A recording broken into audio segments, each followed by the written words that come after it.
Quais são os questionários que eu uso? Eu uso basicamente 4 questionários fundamentais, que são os questionários de bruxismo, questionários importantes com a pesquisa importante sobre as parafunções do paciente. O questionário vai me dar um score.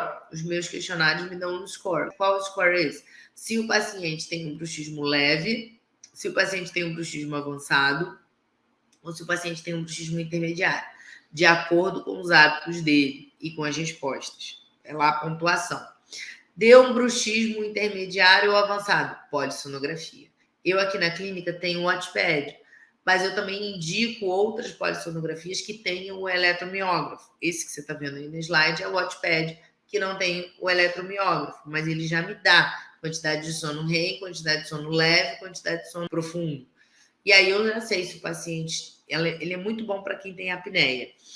Ele vai fazer toda essa parte de oxigenação e se tiveram alguns períodos de obstrução de oxigênio, quanto tempo foi esse período de obstrução de oxigênio. Então, para a apneia de retrusão mandibular, por exemplo, esse Watchpad é muito bom. Agora, por que isso tudo é importante para reabilitar em 4 consultas? Primeiro, para reabilitar em 4 consultas, você tem que ter um diagnóstico preciso para não ficar esperando o paciente fraturar ou não uma restauração e você decidir que tipo de material você vai usar. Segundo, para você reabilitar em 4 consultas, você tem que ter um projeto estético funcional ideal. Então, se o paciente tem uma retrusão mandibular, você precisa pensar aonde você quer registrar essa mandíbula dele para reabilitação oral. Se o paciente tem apneia, por exemplo, é contraindicado o uso de placa de bruxismo. Você sabia disso? Por quê? O uso de placa de bruxismo em paciente com apneia pode aumentar a apneia, porque ele precisa de uma protusão mandibular. Então, saber se o paciente tem uma parafunção noturna ou não, ou se tem algum problema de apneia obstrutiva por posicionamento da mandíbula, isso é fundamental, gente. Isso é fundamental para você dar sequência nessa reabilitação e você entregar uma reabilitação em curto prazo de tempo, porém com todos os parâmetros muito bem definidos, onde você não vai ter problemas após a reabilitação cimentada.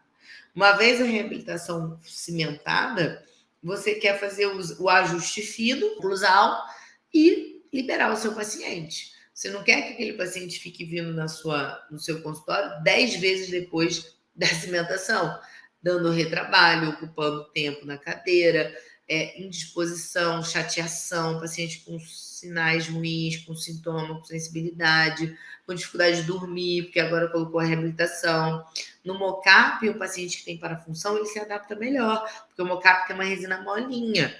Agora, colocou as peças cerâmicas, colocou o Emax no paciente que está fazendo uma parafunção, ele vai brigar a noite toda com aquelas peças de cerâmica. E você vai ter problema com isso. Ele não vai se adaptar. Então, cuidado, porque nem sempre quando o paciente está indo bem com o mocap, ele vai bem com as cerâmicas. Se você não fizer um diagnóstico preciso na primeira consulta, a coisa pode piorar. Você pode dar um tiro no pé de vender uma reabilitação cerâmica para o seu paciente que está com uma disfunção noturna.